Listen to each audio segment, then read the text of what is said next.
നമസ്കാരം. Raft of ഫുട്ബോളിലേക്ക് എവർക്കും സ്വാഗതം. യുവേഫ ചാമ്പ്യൻസ് ലീഗിന്റെ പ്ലേ ഓഫ് ആദ്യ പാദത്തിൽ ഇന്ന് മാഞ്ചസ്റ്റർ സിറ്റിയും റയൽ മാഡ്രിഡും തമ്മിൽ ഏറ്റുമുട്ടുകയാണ്.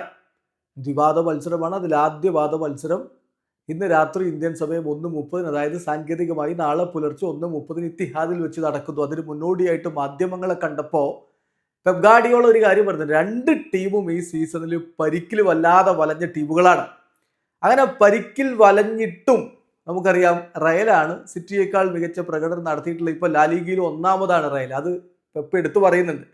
യുവേഫ ചാമ്പ്യൻസ് ലീഗിന് ലീഗ് ഘട്ടം കഴിയുമ്പോൾ റയൽ 11ാമതും മാഞ്ചസ്റ്റർ സിറ്റി 22ാമതുമാണ്. അപ്പോൾ ഞങ്ങളെക്കാൾ നന്നായിട്ട് ഈ പരിക്കിൻ്റെ വിഷയങ്ങൾ ഡീൽ ചെയ്തത് റയൽ മാഡ്രിഡ് തന്നെയാണ് എന്നിപ്പോൾ മാഞ്ചസ്റ്റർ സിറ്റിയുടെ കോച്ച് സമ്മതിക്കുകയാണ്. അദ്ദേഹത്തിൻ്റെ വാക്കുകളിലേക്ക് വീണ് അദ്ദേഹം പറയുന്നു, I think Real Madrid have managed injuries better than us. ഞങ്ങളെക്കാൾ നന്നായിട്ട് അവർ ഇഞ്ചുറീസ് മാനേജ് ചെയ്തിട്ടുണ്ട് എന്നാണ് ഞാൻ വിചാരിക്കുന്നത്. കാരണം they are first in La Liga.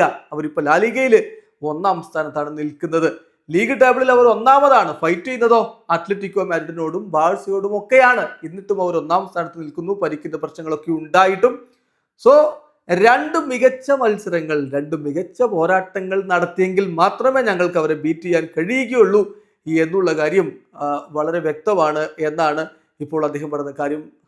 ശരിയാണ്, അത്ര എളുപ്പമല്ല സിറ്റിയെ പരാജയപ്പെടുത്താൻ. ദ്വിപാദ മത്സരങ്ങളിൽ 2 മത്സരങ്ങളിലും മികച്ച പ്രകടനം നടത്തേണ്ടതുണ്ട്. അല്ലാത്ത പക്ഷം റയലിനെ പരാജയപ്പെടുത്തുക എന്നുള്ളത് എളുപ്പമല്ല എന്ന് അദ്ദേഹത്തിന് അറിയാം. വീഡിയോ അവസാനിക്കുന്നു. ഫുട്ബോൾ ലോകത്തെ കുറിച്ച് വിശേഷങ്ങളുമായി റാഫ്റ്റ് ഓഫ് ഫുട്ബോൾ എത്താം.